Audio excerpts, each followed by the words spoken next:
on passe à l'extrait que j'ai choisi de vous lire. Donc on est au tout début du livre. Le livre c'est Sapiens, une brève histoire de l'humanité, et c'est écrit par Yuval Noah Harari. Le tout premier chapitre, qui s'appelle donc « Un animal insignifiant ».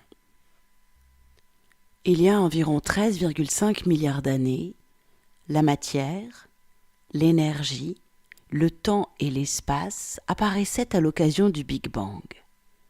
L'histoire de ces traits fondamentaux de notre univers est ce qu'on appelle la physique. Environ 300 000 ans après leur apparition, la matière et l'énergie commencèrent à se fondre en structures complexes, appelées atomes, lesquels se combinèrent ensuite en molécules.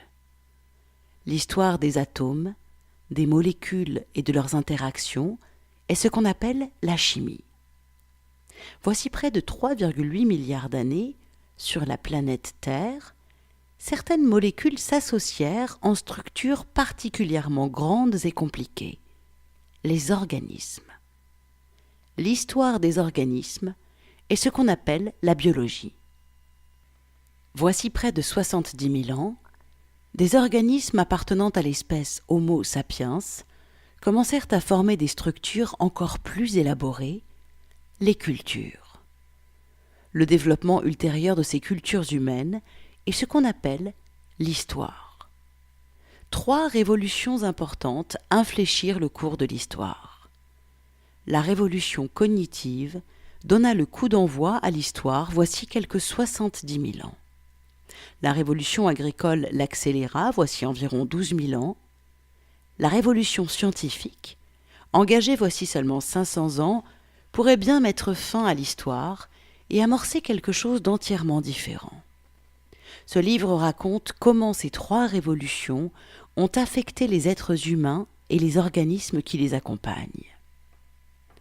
Il y a eu des êtres humains bien avant qu'il y ait histoire. Des animaux très proches des hommes modernes apparurent il y a environ 2,5 millions d'années. Pendant d'innombrables générations, cependant, ils ne se distinguèrent pas de la myriade d'autres organismes dont ils partageaient les habitats. Voici 2 millions d'années, en excursion en Afrique orientale, vous auriez pu tomber sur un éventail de personnages familiers.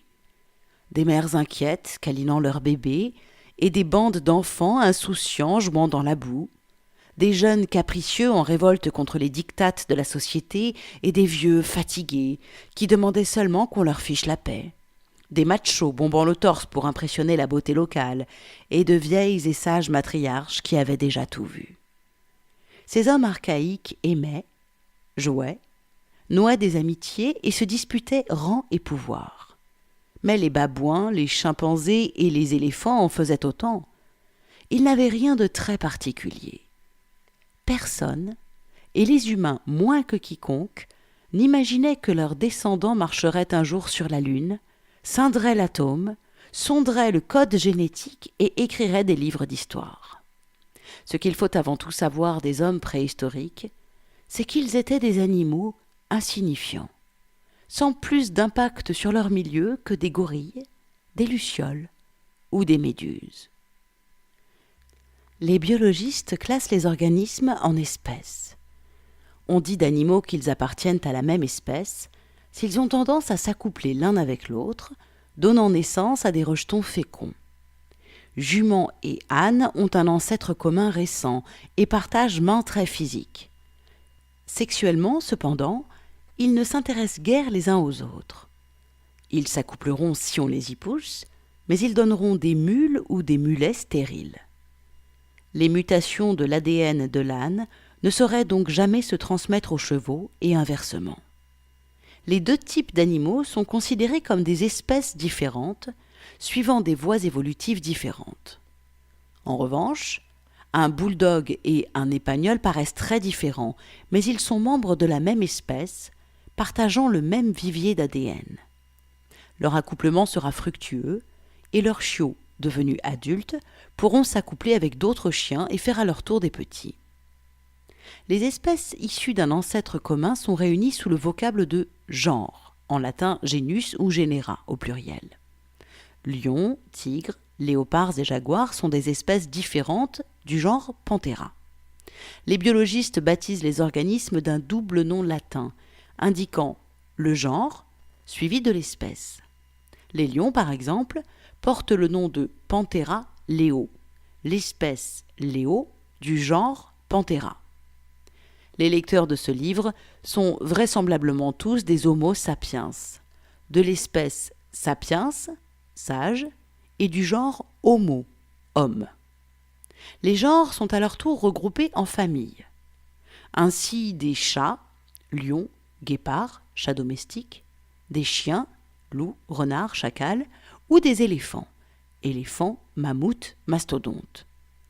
Tous les membres d'une même famille peuvent faire remonter leur lignage à une matriarche ou un patriarche fondateur. Par exemple, du plus petit chaton domestique au lion le plus féroce, tous les chats ont un ancêtre félin commun qui vivait il y a environ 25 millions d'années. Homo sapiens appartient lui aussi à une famille. Un fait banal qui a été l'un des secrets les mieux gardés de l'histoire. Homo sapiens a longtemps préféré se croire à part des autres animaux. Un orphelin sans famille, privé de frères et sœurs et de cousins et surtout sans parents. Or, ce n'est pas le cas. Qu'on le veuille ou non, nous sommes membres d'une grande famille particulièrement tapageuse, celle des grands singes. Parmi nos plus proches parents vivants figurent les chimpanzés, les gorilles et les orang-outans. Les plus proches sont les chimpanzés. Il y a 6 millions d'années, une même femelle eut 2 filles. L'une qui est l'ancêtre de tous les chimpanzés, l'autre qui est notre grand-mère. Homo sapiens a caché un secret encore plus dérangeant. Non seulement nous avons pléthore de cousins peu civilisés, mais nous avions aussi jadis bon nombre de frères et sœurs. Nous avons pris l'habitude de nous considérer comme les seuls humains parce que, au cours des 10 000 dernières années, notre espèce a bel et bien été la seule espèce humaine dans les parages. Pourtant, le sens réel du mot « humain » est « animal appartenant au genre Homo », et il y a eu beaucoup d'autres espèces de ce genre en plus d'Homo sapiens. De surcroît, on le verra dans le dernier chapitre du livre, dans un avenir pas si lointain, nous pourrions avoir affaire à des humains non sapiens. Afin de clarifier ce point, je précise que j'emploierai souvent le mot sapiens, sapiens au pluriel, pour désigner les membres de l'espèce Homo sapiens, et réserverai le mot humain à tous les membres existants du genre Homo.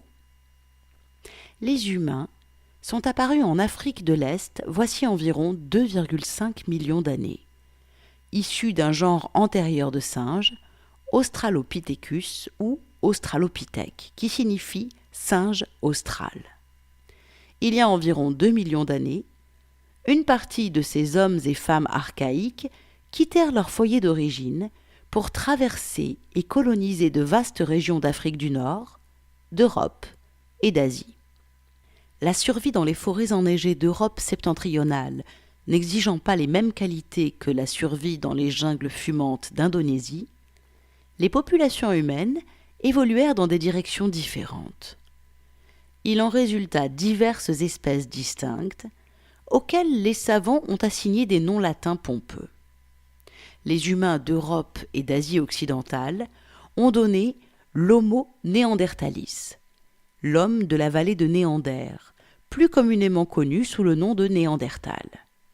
Plus trapu et plus musculeux que le sapiens, le Néandertal était bien adapté au climat froid de l'Eurasie occidentale à l'âge glaciaire.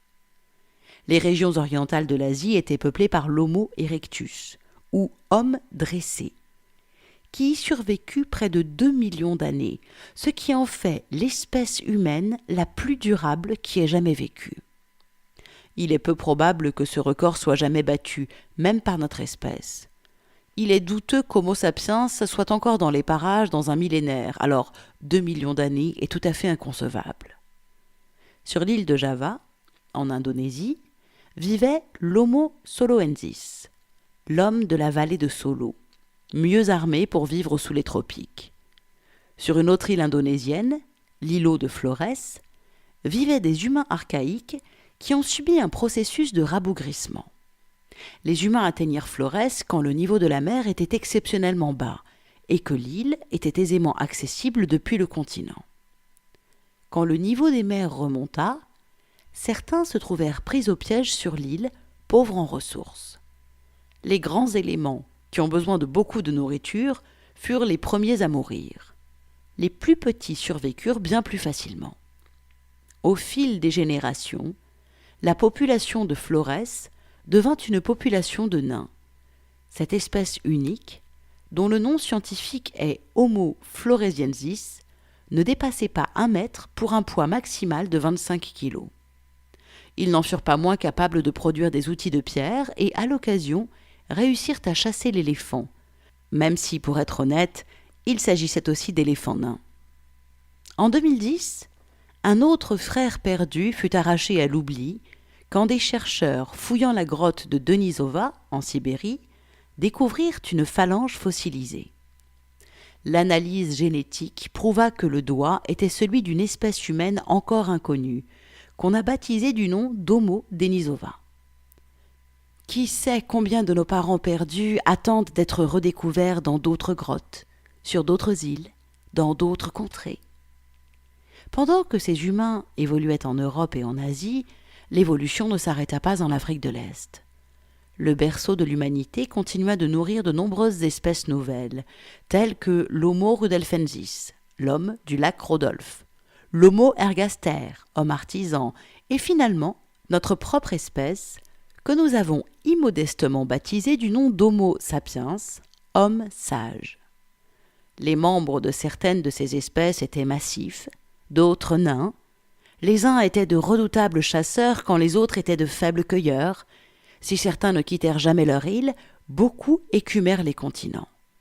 Mais toutes appartenaient au genre Homo. Tous étaient des êtres humains. Un sophisme commun est d'imaginer une ascendance linéaire, avec l'ergaster qui engendre Erectus, qui engendre Néandertal, qui lui-même mène à nous. Or, ce modèle linéaire donne l'impression fausse qu'à tout moment, un seul type d'humain aurait habité la Terre et que toutes les espèces antérieures ne seraient que des modèles plus anciens de nous-mêmes. La vérité est qu'entre voici 2 millions d'années et 10 000 ans, le monde a hébergé, en même temps, plusieurs espèces humaines. Et pourquoi pas? Il existe bien aujourd'hui plusieurs espèces de renards, d'ours et de cochons. Il y a 100 000 ans, au moins 6 espèces d'hommes arpentaient la Terre. C'est notre exclusivité présente, non pas la pluralité d'espèces passées, qui est peut-être particulière et compromettante. Nous le verrons sous peu, nous, les sapiens, avons de bonnes raisons de refouler le souvenir de nos frères et sœurs. Le coût de la pensée. En dépit de leurs multiples différences, toutes les espèces partagent plusieurs caractéristiques marquantes. La plus notable est la taille extraordinaire du cerveau en comparaison de celui des autres animaux. Les mammifères de 60 kg ont un cerveau moyen de 200 cm3. Les tout premiers hommes, voici 2,5 millions d'années, avaient un cerveau d'environ 600 cm3. Le sapiens moderne possède un cerveau moyen de 1200-1400 cm3. Les cerveaux de Néandertal étaient encore plus gros. Que l'évolution ait sélectionné les gros cerveaux peut bien nous sembler couler de source. Nous sommes si épris de notre grande intelligence que nous imaginons qu'en matière de puissance cérébrale, plus on en a, mieux c'est. Si tel était le cas, cependant, la famille des félins aurait aussi produit des chats sachant calculer, et les cochons auraient maintenant lancé leur propre programme spatial. Pourquoi les cerveaux géants sont-ils si rares dans le règne animal ?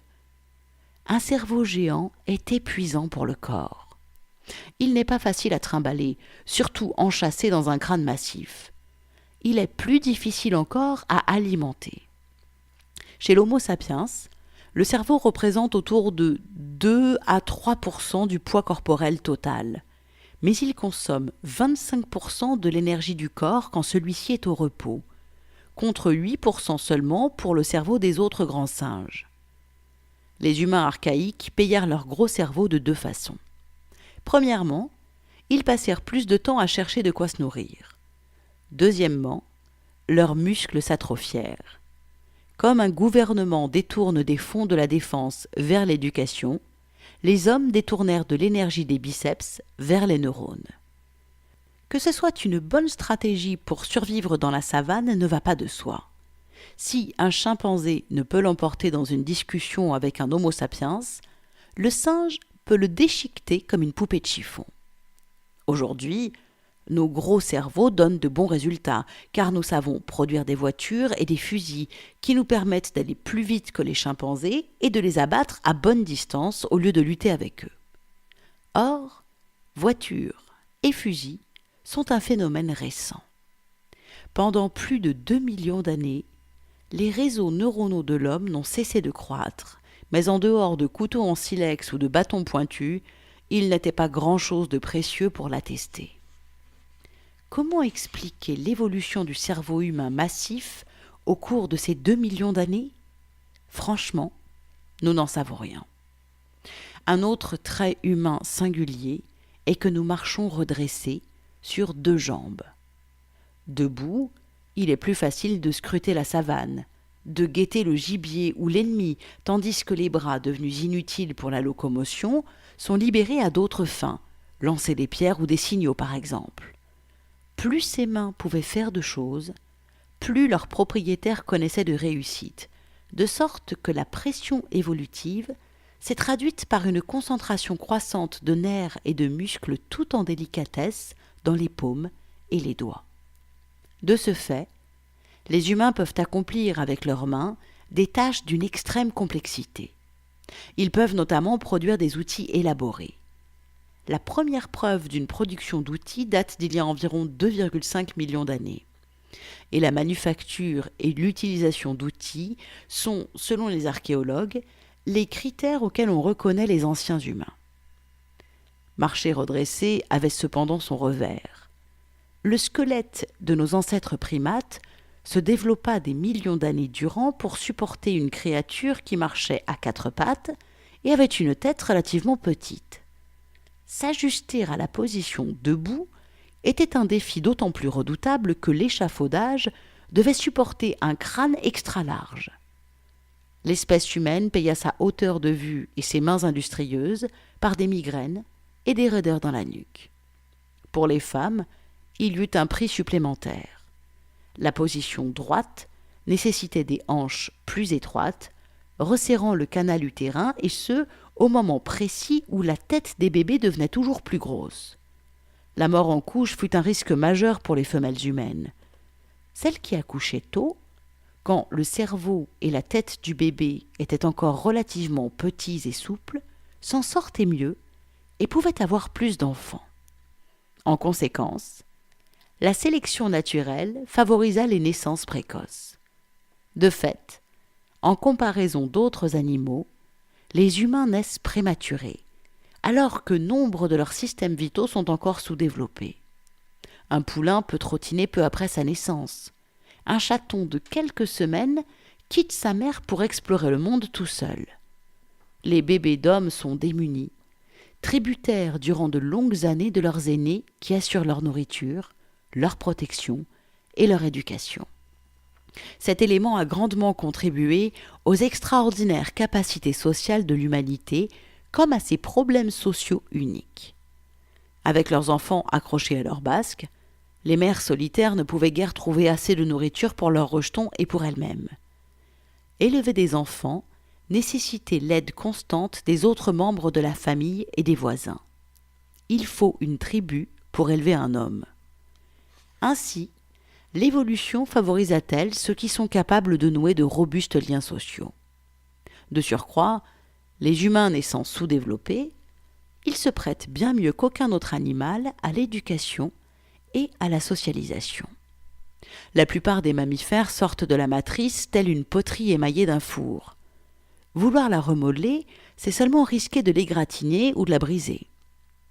Les humains sortent de la matrice comme du verre fondu d'un four.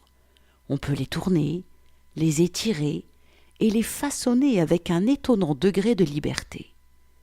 C'est bien pourquoi nous pouvons aujourd'hui éduquer nos enfants, en faire des chrétiens ou des bouddhistes, des capitalistes ou des socialistes, des hommes épris de guerre ou de paix. Nous supposons qu'un gros cerveau, l'usage d'outils, des capacités d'apprentissage supérieures et des structures sociales complexes sont des avantages immenses.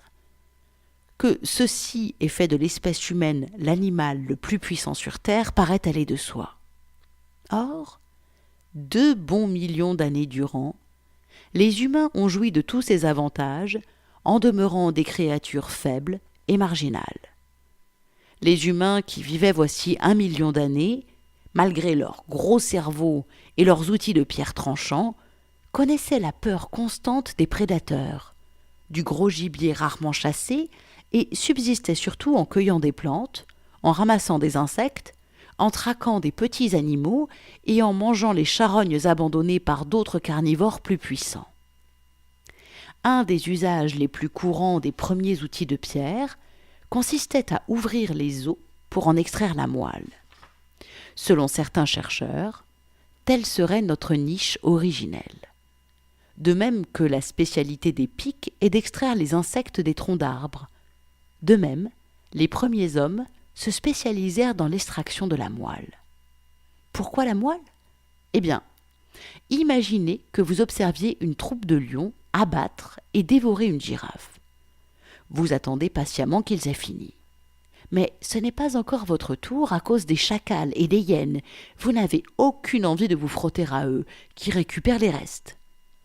C'est seulement après que vous et votre bande oserez approcher de la carcasse, en regardant prudemment à droite et à gauche, puis fouiller les rares tissus comestibles abandonnés. C'est là une clé pour comprendre notre histoire et notre psychologie. Tout récemment encore, le genre Homo se situait au beau milieu de la chaîne alimentaire. Des millions d'années durant, les êtres humains ont chassé des petites créatures et ramassé ce qu'ils pouvaient, tout en étant eux-mêmes chassés par des prédateurs plus puissants. Voici 400 000 ans seulement que plusieurs espèces d'hommes ont commencé à chasser régulièrement le gros gibier, et 100 000 ans seulement, avec l'essor de l'Homo sapiens, que l'homme s'est hissé au sommet de la chaîne alimentaire. Ce bond spectaculaire du milieu au sommet a eu des conséquences considérables. Les autres animaux, situés en haut de la pyramide, tels les lions ou les requins, avaient eu des millions d'années pour s'installer très progressivement dans cette position. Cela permit à l'écosystème de développer des freins et des contrepoids qui empêchaient lions et requins de faire trop de ravages. Les lions devenant plus meurtriers, les gazelles ont évolué pour courir plus vite, les hyènes pour mieux coopérer et les rhinocéros pour devenir plus féroces. À l'opposé, l'espèce humaine s'est élevée au sommet si rapidement que l'écosystème n'a pas eu le temps de s'ajuster. De surcroît, les humains eux-mêmes ne se sont pas ajustés. La plupart des grands prédateurs de la planète sont des créatures majestueuses. Des millions d'années de domination les ont emplis d'assurance. Le sapiens, en revanche, ressemble plus au dictateur d'une république bananière. Il n'y a pas si longtemps, nous étions les opprimés de la savane, et nous sommes pleins de peurs et d'angoisses quant à notre position, ce qui nous rend doublement cruels et dangereux. Des guerres meurtrières aux catastrophes écologiques, maintes calamités historiques sont le fruit de ce saut précipité. Dans cette ascension, une étape significative fut la domestication du feu. Il y a 800 000 ans déjà, certaines espèces humaines faisaient peut-être à l'occasion du feu. Voici environ 300 000 ans, Homo erectus, les Néandertals et les ancêtres d'Homo sapiens faisaient quotidiennement du feu. Les humains disposaient alors d'une source de lumière et de chaleur fiable, ainsi que d'une arme redoutable contre les lions en maraude. Peu après, les hommes ont bien pu commencer à mettre délibérément le feu aux alentours de leur habitat. Un feu soigneusement maîtrisé pouvait transformer des fourrés stériles et infranchissables en pâture de choix grouillant de gibier. En outre, le feu une fois éteint, les entrepreneurs de l'âge de pierre arpentaient les restes fumants à la recherche d'animaux carbonisés, de noix et de tubercules. Mais la meilleure chose qu'ait apporté le feu, c'est la cuisine. Des aliments indigestes sous leur forme naturelle, ainsi du blé, du riz et des pommes de terre, devinrent des produits de base de notre régime grâce à la cuisine. Mais le feu ne changea pas seulement la chimie des aliments, il en changea aussi la biologie. La cuisine tua des germes et des parasites qui infestaient les aliments. Il devint aussi beaucoup plus facile aux hommes de mâcher et de digérer leurs vieux aliments favoris en les cuisinant, fruits, noix, insectes et charognes. Tandis qu'un chimpanzé passe 5 heures à mâchonner de la nourriture crue, 1 heure suffit à un homme qui mange de la nourriture cuisinée. L'apparition de la cuisine permit aux hommes de manger des aliments plus variés, de passer moins de temps à se nourrir et de le faire avec des dents plus petites et des intestins plus courts. Selon certains spécialistes, il existe un lien direct entre l'apparition de la cuisine, le raccourcissement du tube digestif et la croissance du cerveau. Les longs intestins et les gros cerveaux dévorant chacun de l'énergie, il est difficile d'avoir les deux. En raccourcissant les intestins et en réduisant leur consommation d'énergie, la cuisine a sans le vouloir ouvert la voie au jumbo-cerveau des Néandertals et des Sapiens. Le feu a aussi ouvert le premier gouffre significatif entre l'homme et les autres animaux. La puissance de presque tous les animaux leur vient de leur corps, la force de leurs muscles, la taille de leurs dents, l'envergure de leurs ailes. S'ils peuvent exploiter vents et courants, ils sont bien incapables de maîtriser ces forces naturelles et sont toujours contraints par leur physique. Les aigles, par exemple, identifient les colonnes qui s'élèvent du sol, déploient leurs ailes géantes et laissent l'air chaud les porter. En revanche, ils ne sauraient maîtriser la place des colonnes et leur capacité de portage maximale est strictement proportionnelle à leur envergure. Domestiquant le feu, les hommes s'emparèrent d'une force obéissante et potentiellement illimitée. À la différence des aigles, ils purent choisir quand et où allumer une flamme, puis exploiter le feu pour diverses tâches. Qui plus est, la puissance du feu n'était pas limitée par la forme, la structure ou la vigueur du corps humain. Une femme seule avec un silex et un bâton à feu pouvait brûler une forêt entière en quelques heures. La domestication du feu était un signe des choses à venir. Eh bien voilà, je vais m'arrêter là pour l'extrait de cette semaine. Un très long extrait qui, moi, m'a mis une petite claque, c'est-à-dire que notre suffisance d'humain, elle est enracinée depuis tellement longtemps. Et effectivement, cette suffisance qui fait aussi qu'on s'est coupé. Si vous ne l'avez pas lu et vu, je vous invite vraiment à aller voir le dessin de Sido sur notre site projet-lapasserelle.com. L'article avec le texte et le dessin s'appelle « Le sens du courant ». Dedans, elle met un extrait de Barjavel, un dessin somptueux, et un extrait qui rappelle qu'à un moment donné, l'homme s'est coupé de la nature. L'homme s'est coupé de son environnement. Et du moment où il a commencé à domestiquer, il a cru qu'il était le pouvoir, qu'il avait le pouvoir, et il a fait enfler sa suffisance. Ça veut dire que notre suffisance, avec laquelle on se débat, des fois on se dit dans des groupes spiritualistes, tout ça, oui, moi je veux me défaire de ma suffisance, je veux n'être qu'humilité. En fait, notre suffisance, ça fait genre 100 000 ans qu'on se la trimballe, depuis le moment en fait où d'un coup on est passé en tête de la chaîne alimentaire. 100 000 ans de suffisance, quoi. Alors, ça donne quoi? Ça donne que La suffisance est en toute chose, dans absolument toute chose. Prenez n'importe quelle action que vous faites, vous pouvez la décrypter sous l'angle de la suffisance. C'est magique. Donc on ne peut pas éradiquer la suffisance. Par contre, on peut maîtriser notre suffisance et faire en sorte que ce ne soit pas elle qui guide la totalité de notre vie. Et au contraire, notre suffisance va nous servir à nous pousser au cul pour arrêter les comportements qui nous font chier, pour changer des choses, pour se caler en se disant non mais quand même quoi, on a une putain de suffisance qui a 100 000 ans derrière nous, autant s'en servir pour aller dans le sens peut-être de l'énergie et de la réconciliation avec la nature et de juste revenir à sa place. C'est un petit peu étrange, hein. Il faut se servir de notre suffisance pour revenir à notre place. Je vais m'arrêter là-dessus, je développerai peut-être ou pas, va savoir. Je vous laisse découvrir ça. La suite sur l'article qui présente ce podcast. Et ça, évidemment, c'est à retrouver sur le site projet-lapasserelle.com. C'est là que vous pouvez également retrouver tous nos autres articles. Je dis nous car nous sommes un collectif qui présente sa vision chamanique et un peu rock'n'roll aussi du monde. Donc tous nos autres articles, il y a des articles qui parlent de tarologie, d'astrologie, des points de vue sur le monde, des créations, de dessins, de musique. D'ailleurs la création musicale, c'est un podcast qui s'appelle La Passerelle Musicale. Bref, il y a plein de choses. Alors venez faire un tour, projet-lapasserelle.com. Prenez soin de vous et à très bientôt. Ciao, ciao, ciao.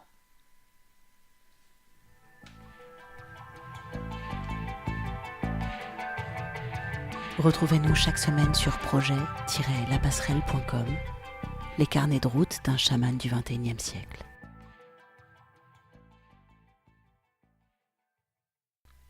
Dans le chapitre précédent, nous avons vu que même si les sapiens peuplaient déjà l'Afrique orientale voici 150 000 ans, ils commencèrent à envahir le reste de la planète Terre et à pousser les autres espèces humaines à l'extinction il y a seulement 70 000 ans. Dans les millénaires qui séparent ces deux dates, et alors même que ces sapiens archaïques nous ressemblaient en tout point et que leur cerveau avait la taille des nôtres, ils n'avaient pas d'avantage décisif sur une autre espèce humaine, ne produisaient pas d'outils particulièrement sophistiqués et n'accomplissaient pas d'autres prouesses.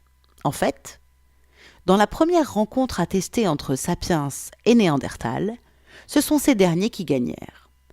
Voici quelques 100 000 ans, certains groupes de sapiens s'aventurèrent au Levant, le territoire des Néandertals, mais ne réussirent pas à s'y implanter vraiment. Méchanceté des indigènes, climat peu clément, parasites locaux peu familiers, quelle que soit la raison, les sapiens finirent par battre en retraite, laissant les Néandertals maîtres du Moyen-Orient. Ce piètre bilan a conduit certains chercheurs à spéculer que la structure interne du cerveau de ces sapiens était probablement différente de la nôtre. Ils nous ressemblaient, mais leur capacité cognitive, apprentissage, remémoration, communication était bien plus limitée. Apprendre l'anglais à un ancien sapiens, le persuader de la vérité du dogme chrétien ou l'amener à comprendre la théorie de l'évolution eût probablement été sans résultat. Inversement, nous aurions eu beaucoup de mal à apprendre sa langue et à comprendre sa façon de penser. Mais ensuite, il y a environ 70 000 ans, Homo sapiens commença à faire des choses très particulières. Des bandes de sapiens quittèrent l'Afrique une seconde fois pour refouler les Néandertals et les autres espèces humaines du Moyen-Orient, mais aussi les effacer de la surface de la Terre. Dans un laps de temps étonnamment court, les sapiens arrivèrent en Europe et en Asie de l'Est. Voici quelques 45 000 ans, ils se débrouillèrent pour traverser la mer et débarquèrent en Australie, un continent où les humains ne s'étaient encore jamais aventurés. La période qui va des années 70 000 à 30 000 vit l'invention des bateaux, des lampes à huile, des arcs et des flèches, des aiguilles, essentielles pour coudre des vêtements chauds. Les premiers objets que l'on puisse appeler des objets d'art ou des bijoux datent de cette ère, de même que les premières preuves irrécusables de religion, de commerce et de stratification sociale. La plupart des chercheurs pensent que ces réalisations sans précédent sont le produit d'une révolution touchant les capacités cognitives du sapiens. Ils pensent que les hommes qui poussèrent les Néandertals vers l'extinction, se fixèrent en Australie et sculptèrent l'homme-lion de Stadel, étaient aussi intelligents, sensibles et créatifs que nous. Si nous rencontrions les artistes de la caverne de Stadel, nous pourrions apprendre leur langue et eux la nôtre. Nous pourrions leur expliquer tout ce que nous savons, des aventures d'Alice au pays des merveilles à la physique quantique, et ils pourraient nous dire comment eux voient le monde.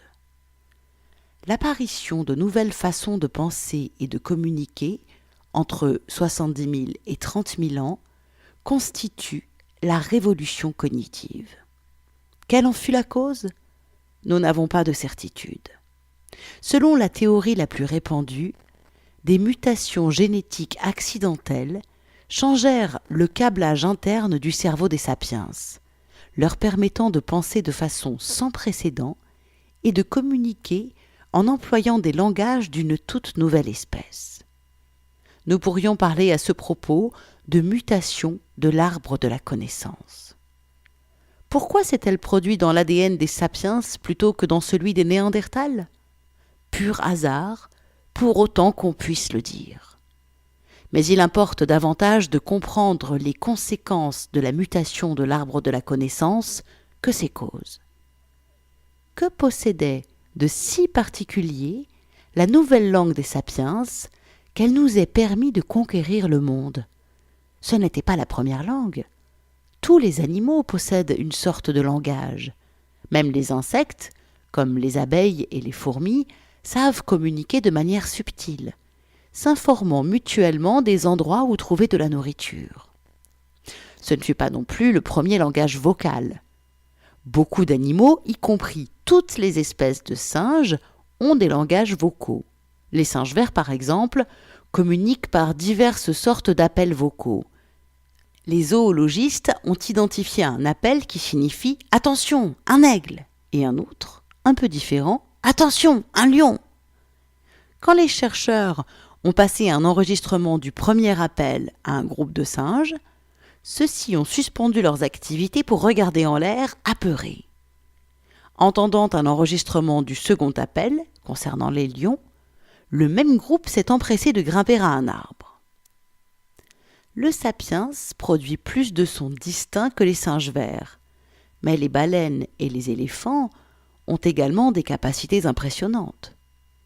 Un perroquet peut dire tout ce qu'Albert Einstein pouvait dire, mais aussi imiter les sons du téléphone qui sonne, les portes qui claquent et les mugissements des sirènes.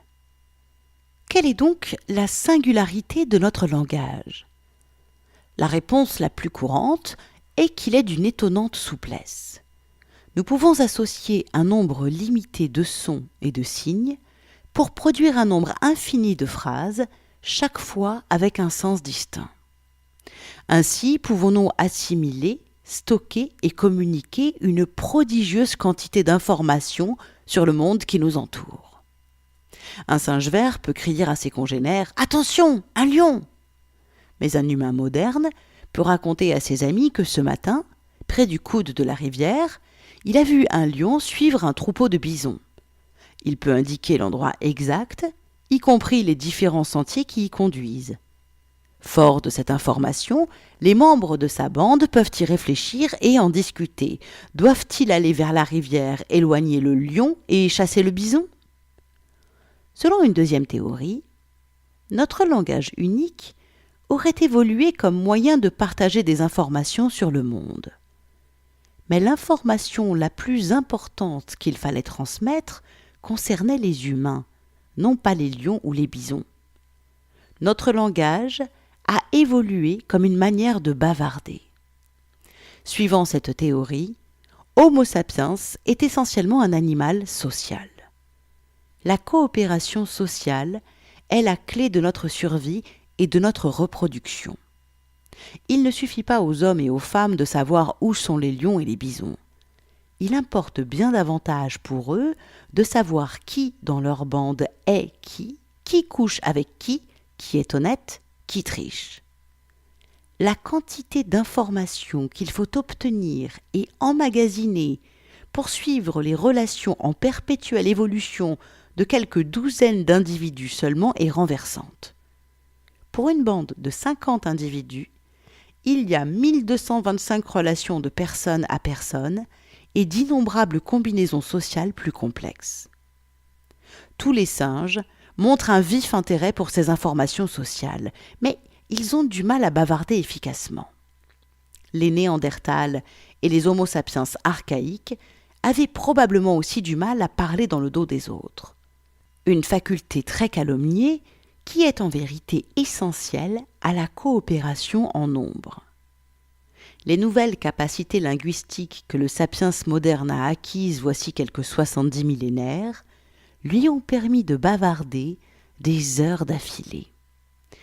Avec des informations fiables sur les personnes de confiance, les petites bandes ont pu former des bandes plus grandes, et Sapiens a pu élaborer des formes de coopération plus resserrées et plus fines.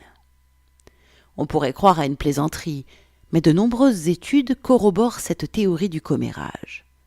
Aujourd'hui encore, la majeure partie de la communication humaine, email, appels téléphoniques et échos dans la presse, tient du bavardage. Celui-ci nous est si naturel qu'il semble que notre langage se soit précisément développé à cette fin. Vous croyez vraiment que les professeurs d'histoire parlent des causes de la Première Guerre mondiale quand ils se retrouvent à déjeuner ? Ou que dans les conférences scientifiques, les physiciens nucléaires profitent des pauses café pour parler de quarks ? Ça arrive. Plus souvent, toutefois, ils parlent de la prof qui a découvert que son mari la trompait, de la querelle entre le chef de département et le doyen, ou des rumeurs suivant lesquelles un collègue se sert de ses crédits de recherche pour se payer une Lexus. Les commérages se focalisent habituellement sur les méfaits. Les propagateurs de rumeurs sont à l'origine du quatrième pouvoir, des journalistes qui informent la société et la protègent des tricheurs et des pique-assiettes. Très vraisemblablement, la théorie du commérage et la théorie du lion près de la rivière sont toutes deux valables. Mais la caractéristique véritablement unique de notre langage, c'est la capacité à transmettre des informations non pas sur des hommes et des lions, mais sur des choses qui n'existent pas. Pour autant que nous le sachions, seuls les sapiens peuvent parler de toutes sortes d'entités qu'ils n'ont jamais vues, touchées ou senties. Légendes, mythes, dieux et religions, tous sont apparus avec la révolution cognitive. Auparavant, beaucoup d'animaux et d'espèces humaines pouvaient dire « Attention, un lion !» Grâce à la révolution cognitive, Homo sapiens a acquis la capacité de dire « Le lion est l'esprit tutélaire de notre tribu ». Cette faculté de parler de fiction est le trait le plus singulier du langage du sapiens. On conviendra sans trop de peine que seul l'Homo sapiens peut parler de choses qui n'existent pas vraiment et croire à 6 choses impossibles avant le petit déjeuner. Jamais vous ne convaincrez un singe de vous donner sa banane en lui promettant qu'elle lui sera rendue au centuple au ciel des singes. Mais pourquoi est-ce si important ? Somme toute, la fiction peut dangereusement égarer ou distraire. Les gens qui vont dans la forêt en quête de fées ou de licornes sembleraient avoir moins de chances de survie que ceux qui cherchent des champignons ou des cerfs. Et si vous passez des heures à prier des esprits tutélaires inexistants, ne perdez-vous pas un temps précieux qui serait mieux employé à fourrager, vous battre ou forniquer ? Or, c'est la fiction qui nous a permis d'imaginer des choses, mais aussi de le faire collectivement. Nous pouvons tisser des mythes tels que le récit de la création biblique, le mythe du temps du rêve des aborigènes australiens ou les mythes nationalistes des États modernes. Ces mythes donnent aux sapiens une capacité sans précédent de coopérer en masse et en souplesse. Fourmis et abeilles peuvent aussi travailler ensemble en grand nombre, mais elles le font de manière très rigide et uniquement avec de proches parents. Loups et chimpanzés coopèrent avec bien plus de souplesse que les fourmis, mais ils ne peuvent le faire qu'avec de petits nombres d'autres individus qu'ils connaissent intimement. Sapiens peut coopérer de manière extrêmement flexible avec d'innombrables inconnus. C'est ce qui lui permet de diriger le monde pendant que les fourmis mangent nos restes et que les chimpanzés sont enfermés dans les zoos et les laboratoires de recherche. La légende de Peugeot. Nos cousins chimpanzés vivent habituellement en petites troupes de plusieurs douzaines d'individus.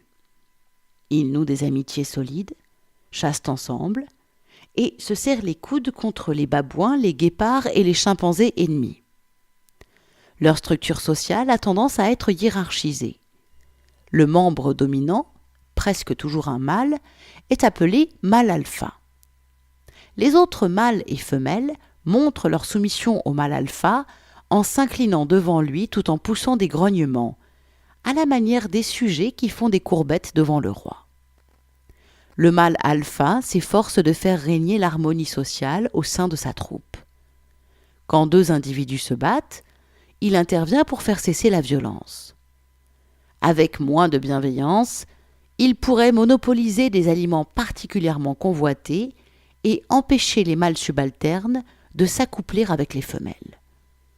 Quand deux mâles se disputent la position alpha, ils le font habituellement en formant à l'intérieur du groupe de très larges coalitions de partisans, tant mâles que femelles.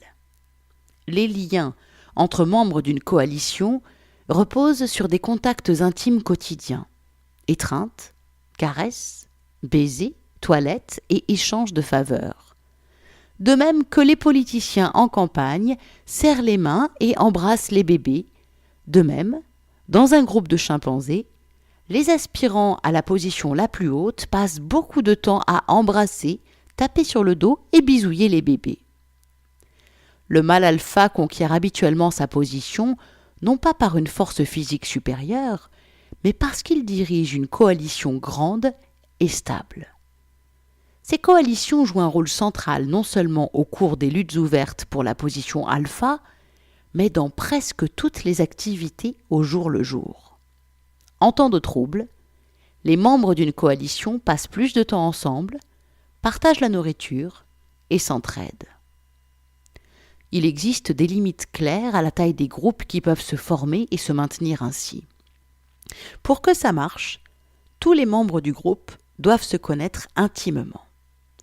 Deux chimpanzés qui ne se sont jamais rencontrés ni battus et qui ne se sont jamais livrés à une toilette mutuelle ne sauront pas s'ils peuvent se fier l'un à l'autre, si cela vaudrait la peine de s'entraider et lequel est le plus haut placé. Dans des conditions naturelles, une troupe typique de chimpanzés compte entre 20 et 50 individus. Si le nombre de chimpanzés d'une troupe augmente, l'ordre social se déstabilise au point de déboucher finalement sur une rupture et sur la formation par certains éléments d'une nouvelle troupe. Les zoologistes n'ont observé des groupes de plus de 100 chimpanzés que dans une poignée de cas. Les groupes séparés coopèrent rarement et ont tendance à se disputer territoire et nourriture. Des chercheurs ont étudié de longues guerres entre groupes et même un cas d'activité génocidaire avec une troupe qui massacrait systématiquement la plupart des membres d'une bande voisine. De semblables configurations dominèrent probablement la vie sociale des premiers humains, dont l'Homo sapiens archaïque. Comme les chimpanzés, les humains ont des instincts sociaux qui permirent à nos ancêtres de forger des amitiés et des hiérarchies, de chasser et de combattre ensemble. Toutefois, comme les instincts sociaux des singes, ceux des hommes n'étaient adaptés que pour de petits groupes d'intimes. Le groupe devenant trop grand, l'ordre social s'en trouvait déstabilisé et la bande se scindait.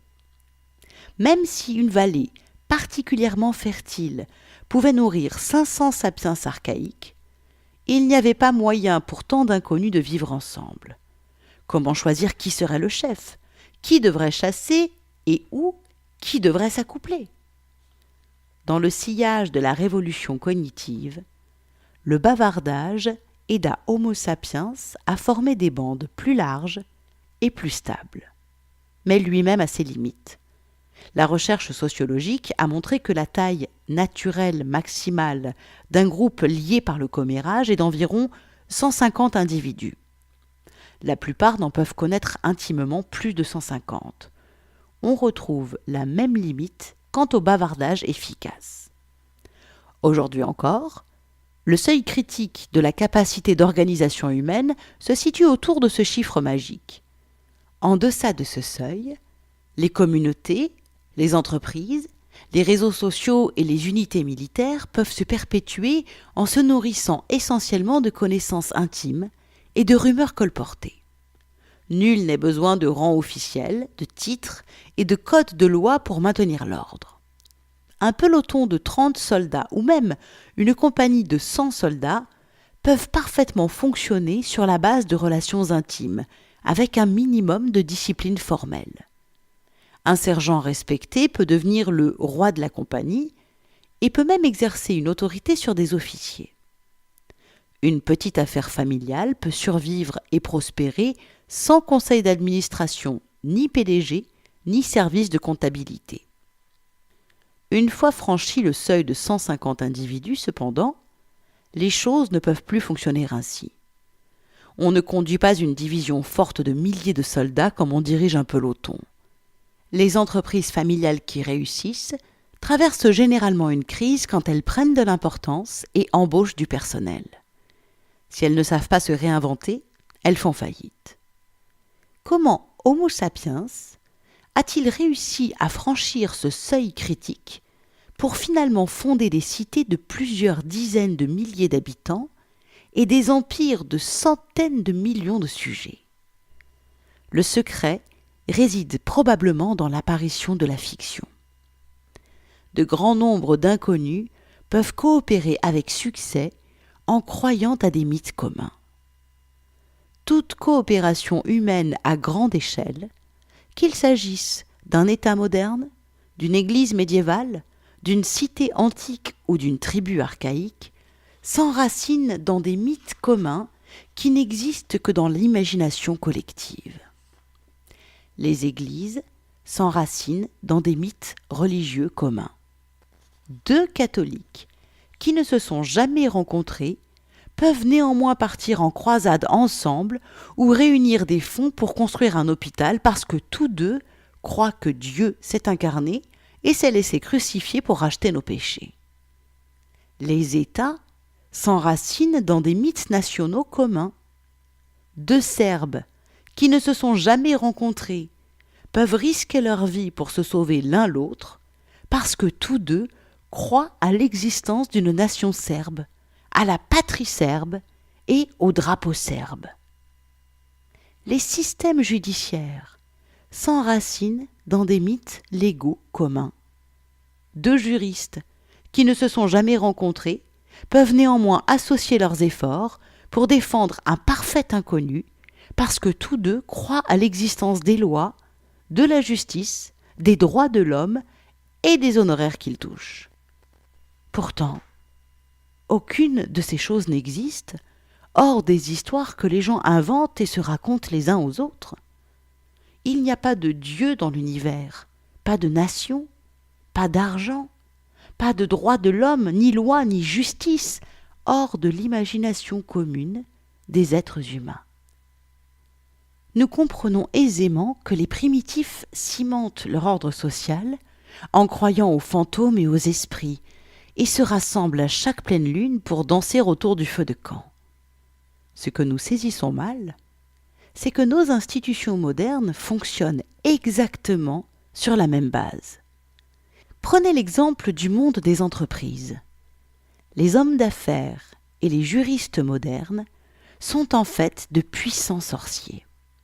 Entre eux et les chamans tribaux, La principale différence est que les hommes de loi modernes racontent des histoires encore plus étranges. La légende de Peugeot nous en offre un bon exemple. De Paris à Sydney, apparaît sur des automobiles, des camions et des mobylettes une icône qui ressemble un peu à l'homme-lion de Stadel, la figurine qui orne le capot des Peugeot, l'un des constructeurs automobiles les plus anciens et les plus importants d'Europe. Au début, Peugeot était une petite affaire familiale de Valentinier, un village situé à 300 km seulement de la grotte de Stadel. Aujourd'hui, la société emploie plus de 200 000 personnes à travers le monde, la plupart étant de parfaits étrangers les uns pour les autres. Ces étrangers coopèrent si efficacement qu'en 2008, Peugeot produisait plus de 1,5 million de véhicules pour un chiffre d'affaires tournant autour de 55 milliards d'euros. En quel sens pouvons-nous dire que Peugeot SA, nom officiel de la société, existe ? Il existe quantité de véhicules Peugeot, mais les véhicules et la société sont deux choses différentes. Même si toutes les Peugeot du monde étaient simultanément mises à la ferraille et vendues au prix du métal, Peugeot SA ne disparaîtrait pas. Elle continuerait de produire de nouvelles voitures et de publier son rapport annuel. La compagnie possède des usines, des machines et des showrooms, et elle emploie des mécaniciens, des comptables et des secrétaires, mais tout ceci réunis ne font pas pour autant Peugeot. Une catastrophe pourrait tuer chacun de ses employés, détruire toutes ses chaînes de montage et les bureaux de ses dirigeants. La société pourrait malgré tout emprunter, embaucher de nouveaux employés, construire de nouvelles usines et acheter de nouvelles machines. Peugeot a des dirigeants et des actionnaires qui ne constituent pas davantage la société. Tous les dirigeants pourraient être écartés, toutes les actions vendues, la compagnie n'en demeurerait pas moins intacte. Non que Peugeot SA soit invulnérable ou immortel. Si un juge devait ordonner la dissolution de la compagnie, ses usines resteraient debout et ses ouvriers, ses comptables, ses dirigeants et ses actionnaires continueraient de vivre, mais Peugeot SA disparaîtrait immédiatement. Bref, Peugeot SA semble n'avoir aucune relation essentielle avec le monde physique. Existe-t-elle vraiment ? Peugeot est une création de notre imagination collective. Les juristes parlent de fiction de droit. On ne saurait la montrer du doigt. Ce n'est pas un objet matériel. En revanche, elle existe en tant qu'entité juridique. Au même titre que vous et moi, elle est liée par les lois des pays dans lesquels elle opère. Elle peut ouvrir un compte en banque et posséder des biens. Elle paie des impôts. Elle peut être poursuivie, même indépendamment des personnes qui la possèdent ou qui travaillent pour elle. Peugeot appartient à un genre particulier de fiction juridique, celle des sociétés anonymes à responsabilité limitée. L'idée qui se trouve derrière ces compagnies compte parmi les inventions les plus ingénieuses de l'humanité. Des millénaires et des millénaires durant, Homo sapiens a vécu sans elles. Pendant la majeure partie de l'histoire, seuls ont pu posséder des biens des hommes de chair et de sang, du genre qui se tient sur deux jambes et a un gros cerveau. Si, dans la France du XIIIe siècle, Jean montait un atelier de chariot, l'affaire et lui ne faisaient qu'un. Si un chariot qu'il avait fabriqué se brisait une semaine après la vente, l'acheteur mécontent l'aurait poursuivi personnellement. Si Jean avait emprunté 1000 pièces d'or pour monter son atelier, puis fait faillite, c'était à lui de rembourser en vendant ses biens personnels, sa maison, sa vache, sa terre. Il pouvait même être obligé de vendre ses enfants, les vouant ainsi à la servitude. S'il ne parvenait à couvrir sa dette, il pouvait être jeté en prison par l'État ou réduit en esclavage par ses créanciers. Il était totalement comptable, sans limite, pour toutes les obligations contractées par son atelier. Si vous aviez vécu à cette époque, vous y auriez probablement réfléchi à 2 fois, voire beaucoup plus, avant de lancer votre entreprise. De fait, cette situation légale décourageait l'esprit d'entreprise. Les gens avaient peur de lancer de nouvelles affaires et de prendre des risques économiques. Valait-il la peine de risquer de plonger les siens dans une misère noire ? De là vient que l'on se mit collectivement à imaginer l'existence de sociétés à responsabilité limitée. Des sociétés indépendantes des personnes qui les lançaient, investissaient en elles ou les dirigeaient. Au cours des derniers siècles, ces sociétés sont devenues les principaux acteurs de l'arène économique, et nous nous y sommes à ce point habitués que nous oublions qu'elles n'existent que dans notre imagination. Aux États-Unis, cette société anonyme à responsabilité limitée porte le nom de corporation, ce qui est ironique quand on sait que le mot vient du latin corpus, corps, la seule chose que ne possèdent pas ces sociétés. Alors même qu'elles n'ont pas de corps, le système juridique américain les traite comme des personnes juridiques, comme des êtres de chair et de sang.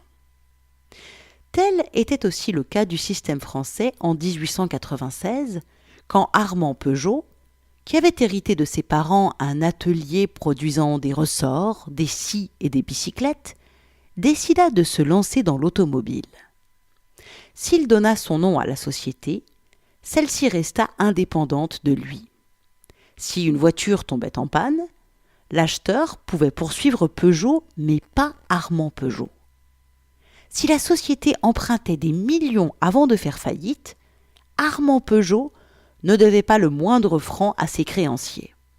Après tout, le prêt avait été accordé à Peugeot, la société, non pas à Armand Peugeot, l'homo sapiens. Armand Peugeot est mort en 1915. La société Peugeot est toujours en vie. Comment, au juste, Armand Peugeot, l'homme, a-t-il créé la société Peugeot ? En gros, comme les prêtres et les sorciers ont créé dieux et démons tout au long de l'histoire, et comme des milliers de curés français créaient encore le corps du Christ chaque dimanche dans leur église paroissiale. Il s'agissait au fond de raconter des histoires et de convaincre les gens d'y croire. Dans le cas des curés, l'histoire cruciale était celle de la vie et de la mort du Christ, telle que l'Église catholique la raconte. Selon cette histoire, si le prêtre, revêtu de ses habits sacerdotaux, prononce solennellement les bons mots au bon moment, le pain et le vin se transforment en chair et en sang du Christ. « Hoc est corpus meum » s'exclamait le prêtre. « Ceci est mon corps. » Et « hocus pocus » le pain devenait chair. Voyant que le prêtre avait assidûment et convenablement suivi la procédure, des millions de catholiques fervents se conduisaient comme si Dieu était réellement présent dans le vin et le pain consacré. Dans le cas de Peugeot SA, l'histoire cruciale est celle du Code de loi français, fruit du travail des parlementaires. Selon les législateurs français, si un juriste certifié suivait la liturgie et les rituels de rigueur, écrivait les charmes et serments requis sur un bout de papier merveilleusement décoré et apposait sa signature et son paraphe au bas du document, alors, hocus pocus, une nouvelle société était constituée. Quand, en 1896, Armand Peugeot voulut créer sa société, il chargea un juriste de suivre cette procédure sacrée. L'homme de loi, ayant exécuté les bons rituels et prononcé tous les charmes et serments requis, des millions de Français se conduisirent comme si la société Peugeot existait vraiment. Raconter des histoires efficaces n'est pas facile. La difficulté n'est pas de raconter l'histoire, mais de convaincre tous les autres d'y croire. Une bonne partie de l'histoire tourne autour de cette question. Comment convaincre des millions de gens de croire des histoires particulières sur les dieux, les nations ou les sociétés anonymes à responsabilité limitée? Quand ça marche pourtant, cela donne aux sapiens un pouvoir immense, parce que cela permet à des millions d'inconnus de coopérer et de travailler ensemble à des objectifs communs. Essayez donc d'imaginer combien il eût été difficile de créer des États, des églises ou des systèmes juridiques si nous ne pouvions parler que de ce qui existe réellement, comme les rivières, les arbres et les lions. Au fil des ans, a été tissé un réseau d'histoires d'une incroyable complexité. Dans ce réseau, des fictions comme Peugeot non seulement existent, mais elles accumulent un immense pouvoir. Dans les cercles universitaires, le genre de choses que les gens créent à travers ce réseau d'histoires porte le nom de fiction, construction sociale ou réalités imaginaires. Une réalité imaginaire n'est pas un mensonge. Je mens quand je dis qu'il y a un lion près de la rivière alors que je sais parfaitement qu'il n'y en a pas. Mentir n'a rien de très particulier. Les singes verts et les chimpanzés peuvent mentir. On a observé un singe vert crier « Attention, un lion !» alors qu'il n'y avait pas de lion dans les parages. L'alerte avait l'avantage d'effrayer un comparse qui venait de trouver une banane que le menteur put conserver pour lui seul. Contrairement au mensonge, une réalité imaginaire est une chose à laquelle tout le monde croit. Tant que cette croyance commune persiste, la réalité imaginaire exerce une force dans le monde. Très probablement, le sculpteur de la grotte Stadel pouvait sincèrement croire à l'existence de l'esprit tutélaire homme-lion. Certains sorciers sont des charlatans, mais la plupart croient sincèrement à l'existence de dieux et de démons. La plupart des millionnaires croient sincèrement à l'existence de l'argent et des sociétés anonymes à responsabilité limitée. La plupart des défenseurs des droits de l'homme croient sincèrement à l'existence des droits de l'homme. Personne ne mentait quand, en 2011, les Nations Unies exigèrent du gouvernement libyen qu'il respecte les droits de l'homme de ses citoyens, alors même que les Nations Unies, la Libye et les droits de l'homme sont des fictions nées de notre imagination fertile. Depuis la révolution cognitive, les sapiens ont donc vécu dans une double réalité. D'un côté, la réalité objective des rivières, des arbres et des lions. De l'autre, la réalité imaginaire des dieux, des nations et des sociétés. Au fil du temps, la réalité imaginaire est devenue toujours plus puissante, au point que de nos jours, la survie même des rivières, des arbres et des lions dépend de la grâce des entités imaginaires comme le Dieu Tout-Puissant, les États-Unis ou Google. Voilà, on va s'arrêter là pour cet extrait. Ça continue. Vraiment, ce livre est passionnant. Je vous redonne le titre, Sapiens, une brève histoire de l'humanité, de Yuval Noah Harari. Voilà, moi ça m'a fait un drôle de truc. C'est vraiment cette capacité de fiction. Et c'est rigolo, il n'y a pas longtemps, je me disais « Oh là là, j'ai pas d'imagination !» Et je me suis rendu compte que j'avais énormément d'imagination. J'avais une imagination tournée vers du négatif. C'est-à-dire que j'étais capable, dans n'importe quelle situation donnée, à chaque fois, j'imaginais et je projetais pour moi le pire. Genre, t'as, je sais pas moi, une présentation d'un truc à faire, tu vas te planter, les gens vont te détester, ça va être nul, on va te jeter des tomates.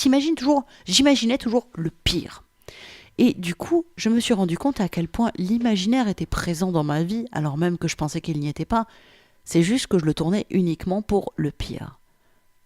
Cette capacité de fiction, cet imaginaire, cette capacité d'imaginer, c'est ce qui a permis que Homo sapiens, que nous, à l'heure actuelle, soyons la seule espèce humaine vivante sur Terre. C'est aussi ce qui a permis que nous soyons l'espèce dominante, en tout cas en apparence. Un petit peu de fiction, je sais pas. En tout cas en apparence, la seule espèce, l'espèce dominante sur cette planète, une espèce qui a provoqué quand même la disparition de beaucoup d'autres espèces, puisque on envahit tout, on prend toute la place. Tout ça, c'est grâce à notre capacité d'imagination. Alors, si on se saisissait enfin de cette capacité-là au lieu de la subir, si on s'en rendait vraiment compte et si on voyait, moi ce que ça m'a fait comme drôle d'effet, c'est de voir que tout ce qu'on croit, la plupart des choses de nos vies, qui composent nos vies, toutes les choses où on se dit « Oh là là, mais c'est grave !» En fait, ce ne sont que des histoires qu'on se raconte. Ce ne sont que des mythes auxquels on a décidé de croire et auxquels on donne une existence. Et en fait, on peut tout transformer en se disant « Tiens, ce mythe-là ne m'intéresse plus, je vais le transformer. » Si par exemple, on est dans un truc où on est dans une adversité permanente, en fait, pourquoi on ne peut pas transformer ça et changer ça? Après, la double réalité, la réalité imaginaire, a une réalité concrète, c'est-à-dire que l'argent n'existe pas et pourtant, il faut en avoir pour bouffer. Et pourtant, est-ce que c'est vraiment nécessaire? Moi, ça m'a fait un drôle de truc. Voilà, je vais m'arrêter là. Je vous laisse cogiter et prendre à bras-le-corps votre imaginaire pour vous en servir. Prenez soin de vous et à très bientôt. Ciao, ciao, ciao. Retrouvez tous nos autres articles, nos autres podcasts, notamment le podcast de La Passerelle Musicale, sur notre site projet-lapasserelle.com. Retrouvez-nous chaque semaine sur projet-lapasserelle.com, les carnets de route d'un chaman du XXIe siècle.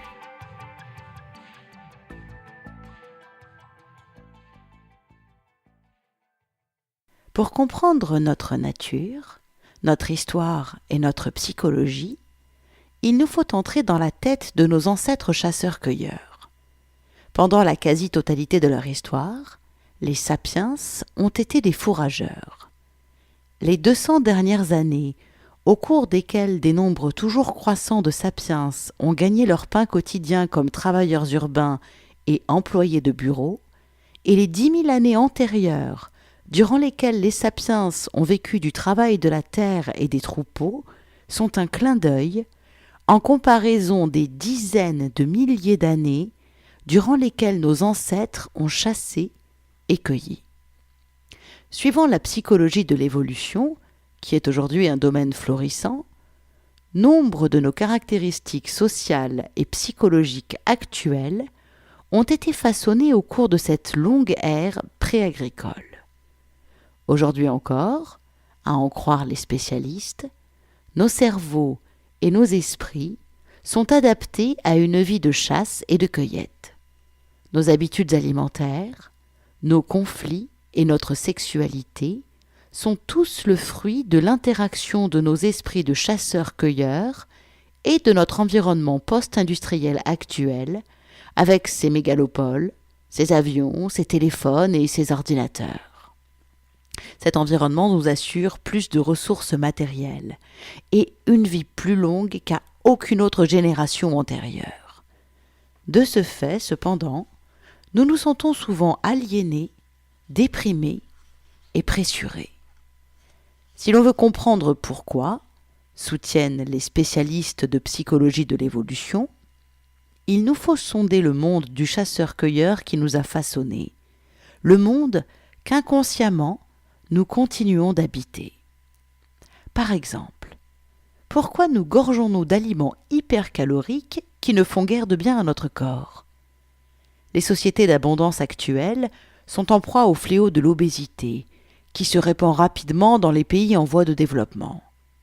Pourquoi nous nous bafferons de la nourriture la plus sucrée et la plus grasse que nous puissions trouver est une énigme qui disparaît quand on se penche sur les habitudes alimentaires de nos ancêtres fourrageurs. Dans les savanes et les forêts qu'ils habitaient, les douceurs étaient fort rares, et la nourriture en général demeurait insuffisante. Il y a 30 000 ans, Un fourrageur typique n'avait accès qu'à un seul type de produit sucré, le fruit mûr. Si une femme de l'âge de pierre tombait sur un figuier, le mieux qu'elle pût faire était d'en manger le plus possible sur le champ avant que la bande de babouins du coin ne dépouille l'arbre entièrement. L'instinct qui nous pousse à engloutir des aliments très caloriques est profondément inscrit dans nos gènes. Nous pouvons bien habiter aujourd'hui de grands immeubles équipés de réfrigérateurs pleins à craquer. Notre ADN croit encore que nous sommes dans la savane. C'est ce qui nous fait engloutir un pot entier de glace Ben & Jerry's quand nous en trouvons un au congélo et un Coca géant pour la faire descendre. Cette théorie du gène de la goinfrerie est largement acceptée. D'autres théories sont bien plus contestées. Par exemple, certains psychologues de l'évolution soutiennent que les anciennes bandes de fourrageurs ne se composaient pas de familles nucléaires centrées sur des couples monogames. Les fourrageurs vivaient plutôt en communes, qui ignoraient la propriété privée, les relations monogames et même la paternité. Dans une bande de ce genre, une femme pouvait avoir des relations sexuelles et nouer des liens intimes avec plusieurs hommes et femmes en même temps. Tous les adultes de la bande coopéraient pour élever les enfants. Aucun homme ne sachant vraiment quels enfants étaient les siens, il montrait une sollicitude égale pour tous les petits. Cette structure sociale n'a rien d'une utopie de l'ère du Verseau. Elle est amplement attestée chez les animaux, notamment parmi nos plus proches parents, les chimpanzés et les bonobos. Il y a même quelques cultures humaines actuelles qui pratiquent la paternité collective. Par exemple, les Indiens Bari. Dans les croyances de ces sociétés, un enfant ne naît pas du sperme d'un seul homme, mais de l'accumulation du sperme dans la matrice d'une femme. Une bonne mère se fera un devoir de coucher avec plusieurs hommes, surtout quand elle est enceinte, afin que son enfant jouisse des qualités et des soins paternels du meilleur chasseur, mais aussi du meilleur conteur, du guerrier le plus valeureux et de l'amant le plus prévenant. Cela vous paraît idiot ? Ne perdez pas de vue qu'avant l'essor des études embryologiques modernes, on n'avait aucune preuve que les bébés sont toujours engendrés par un seul père plutôt que par plusieurs. Suivant les tenants de cette théorie de la commune ancienne, les infidélités fréquentes caractéristiques des mariages modernes et le pourcentage élevé de divorces, sans parler de la pléthore de complexes psychologiques dont souffrent les enfants comme les adultes, résulte de l'obligation faite aux hommes de vivre dans des familles mononucléaires et d'avoir des relations monogames qui sont incompatibles avec notre logiciel biologique. Beaucoup de chercheurs rejettent vivement cette théorie. La monogamie et la formation de familles nucléaires, insiste-t-il, sont au cœur des comportements humains. Même si les sociétés de chasseurs-cueilleurs avaient tendance à être plus communautaires et égalitaires que les sociétés modernes, soulignent ces chercheurs, elles n'en comprenaient pas moins des cellules séparées, avec chacune un couple jaloux et les enfants qu'ils avaient eus ensemble. C'est précisément pour cela que les relations monogames et les familles nucléaires sont la norme dans l'immense majorité des cultures et que les hommes et les femmes sont très possessifs avec leurs partenaires et leurs enfants et que même dans des États modernes comme la Corée du Nord et la Syrie, l'autorité politique passe de père en fils. Pour trancher cette controverse et comprendre notre sexualité, notre société et notre système politique, il faut apprendre quelque chose des conditions de vie de nos ancêtres, examiner comment Sapiens vivait entre la révolution cognitive d'il y a 70 000 ans et le début de la révolution agricole, voici quelques 12 000 ans. Malheureusement, quelques incertitudes subsistent sur la vie de nos ancêtres fourrageurs. Le débat entre l'école de la commune ancienne et celle de la monogamie éternelle repose sur des preuves fragiles. Bien entendu, nous n'avons pas de traces écrites de l'âge des fourrageurs, et les données archéologiques consistent essentiellement en os fossilisés et en outils de pierre. Les artefacts composés de matériaux plus périssables, bois, bambou ou cuir, ne survivent que dans des conditions exceptionnelles. L'impression commune que les êtres humains pré-agricoles vivaient dans un âge de pierre est une méprise fondée sur ce travers archéologique. Plutôt que d'âge de pierre, il serait plus exact de parler d'âge du bois, parce que la plupart des outils qu'utilisaient les chasseurs-cueilleurs étaient en bois.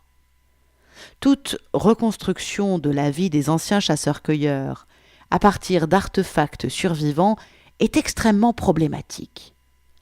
Une des différences les plus flagrantes entre les anciens fourrageurs et leurs descendants agricoles et industriels est que les premiers avaient fort peu d'artefacts et que ceux-ci jouaient un rôle relativement modeste dans leur vie.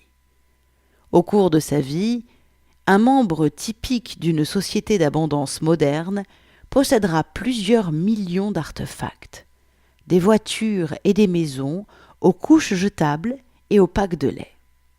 Il n'est guère d'activité, de croyances ou même d'émotions qui ne passent par des objets de notre conception. Nos habitudes alimentaires passent par la médiation d'une ahurissante panoplie d'articles de ce genre, des cuillères et des verres aux laboratoires de génie génétique et aux cargos transocéaniques. Dans nos jeux, nous utilisons pléthore de jouets, des cartes en plastique, au stade de 100 000 spectateurs. Nos histoires de cœur et de sexe recourent à toutes sortes d'adjuvants, bagues, lits, beaux habits, lingerie sexy, préservatifs, restaurants à la mode, salons d'aéroport, salles de mariage, traiteurs. Les religions introduisent le sacré dans nos vies à travers les églises gothiques, les mosquées ou les ashrams hindous, les rouleaux de la Torah, les moulins à prière tibétains, les soutanes des prêtres, les bougies, l'encens, les arbres de Noël, les boulettes de matzah, les pierres tombales et les icônes. Ce n'est qu'au moment de déménager que nous prenons conscience de l'ampleur de ce barda. Les fourrageurs changeaient de maison tous les mois, toutes les semaines, voire chaque jour, trimballant tous leurs biens sur leur dos. Et il n'y avait pas de déménageurs, ni de chariots, ni même d'animaux de bas pour partager le fardeau. Aussi devaient-ils se contenter de l'essentiel. On peut donc raisonnablement penser que la majeure partie de leur vie mentale, religieuse et émotionnelle se passait d'artefacts. Dans 100 000 ans, un archéologue pourrait se faire une idée raisonnable des croyances et pratiques de l'islam à partir de la multitude d'objets exhumés des ruines d'une mosquée. En revanche, nous avons du mal à essayer de comprendre les croyances et rituels des chasseurs-cueilleurs. C'est à peu près le même dilemme auquel se heurterait un historien futur qui voudrait dépeindre le monde social des ados du XXIe siècle sur la seule base des courriers postaux, puisque leurs conversations téléphoniques, leurs mails, leurs blogs et leurs textos ne laissent aucune trace. S'en remettre aux artefacts donne ainsi une image déformée de la vie des chasseurs-cueilleurs. Une façon d'y remédier consiste à examiner les sociétés modernes de fourrageurs, qui se prêtent à une étude anthropologique directe. Mais on a de bonnes raisons de se méfier de toute extrapolation des sociétés modernes de fourrageurs vers les sociétés anciennes. Premièrement, toutes les sociétés de fourrageurs qui ont survécu dans les temps modernes ont été influencées par les sociétés agricoles et industrielles voisines. Dès lors, il est risqué de supposer que ce qui est vrai d'elles l'était également il y a des dizaines de milliers d'années. Deuxièmement, les sociétés modernes de fourrageurs ont surtout survécu dans des régions aux conditions climatiques difficiles et aux terrains inhospitaliers, peu propices à l'agriculture. Les sociétés qui se sont adaptées aux conditions extrêmes de régions comme le désert de Kalahari, en Afrique australe, sont sans doute un modèle très trompeur pour comprendre les sociétés anciennes de régions fertiles comme la vallée de Yangtze. En particulier, la densité de population d'une région comme le désert du Kalahari est très inférieure à ce qu'elle était autour du Yangtze, et ce facteur est lourd de conséquences pour les questions cruciales de la taille et de la structure des bandes humaines et des relations entre elles.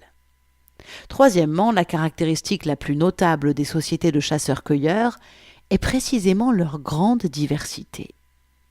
Elles diffèrent d'une région du monde à l'autre, mais aussi au sein d'une même région. Un bon exemple en est l'immense variété que les premiers colons européens découvrirent chez les aborigènes d'Australie.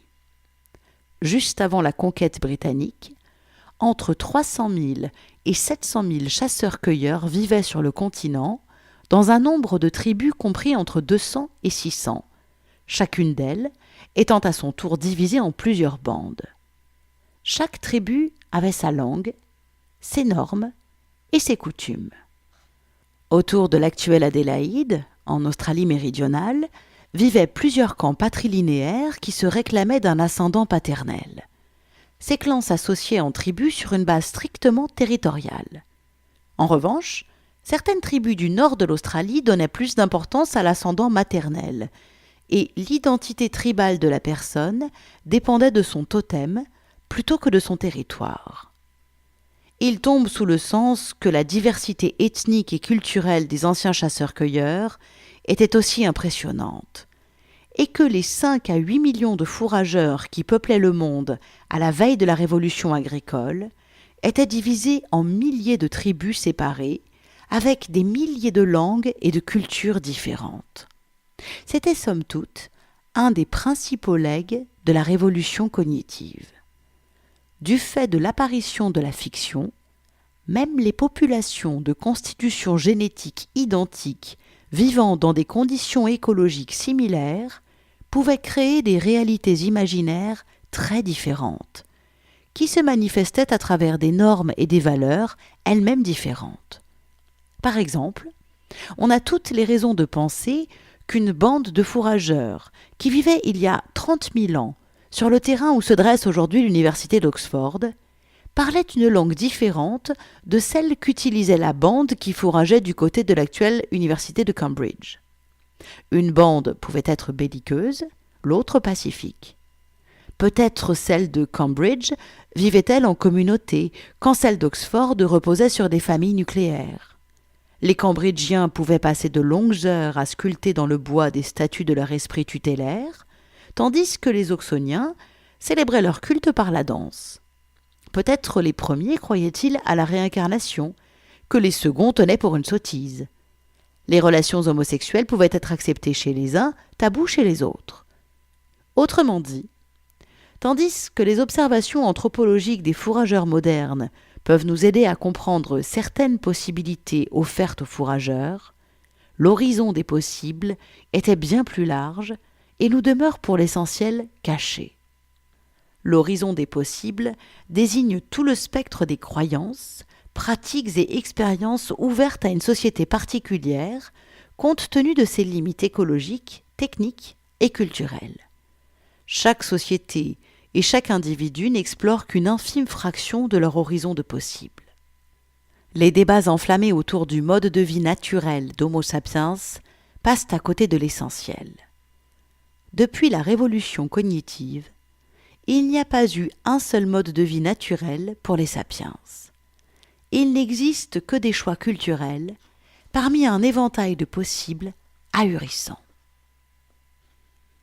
Et bien voilà, on va s'arrêter là, sur cet éventail ahurissant de possibilités, vu que tout, au final, n'est qu'un choix culturel du moment où il y a eu la révolution cognitive et l'apparition de la fiction. Et ce n'est pas parce que nous n'avons pas les traces de ce qui était que ça n'a pas existé. Ça, j'ai trouvé ça très important. Bref, on débat de tout ça dans l'article qui présente la lecture du jour. Alors, cet article, il est à retrouver évidemment sur le site projet-lapasserelle.com.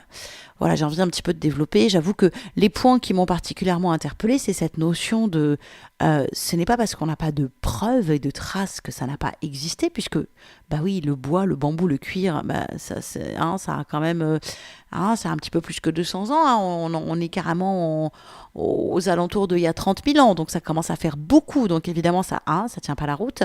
Le fait aussi de les artefacts et comment, à l'heure actuelle, nous, on s'encombre d'une quantité d'objets, et surtout, ce truc génial, on explique bien des comportements par des habitudes ancrées dans notre ADN, le fameux gène de la goinfrerie. Alors après, personne n'est d'accord, hein. Tant qu'il s'agit de bouffer, là, on peut se mettre d'accord, tout va bien. Quand il s'agit de toucher au modèle de couple ou pas couple, de relations sexuelles, fidélité ou pas fidélité, ça devient très compliqué. Et c'est à mourir de rire.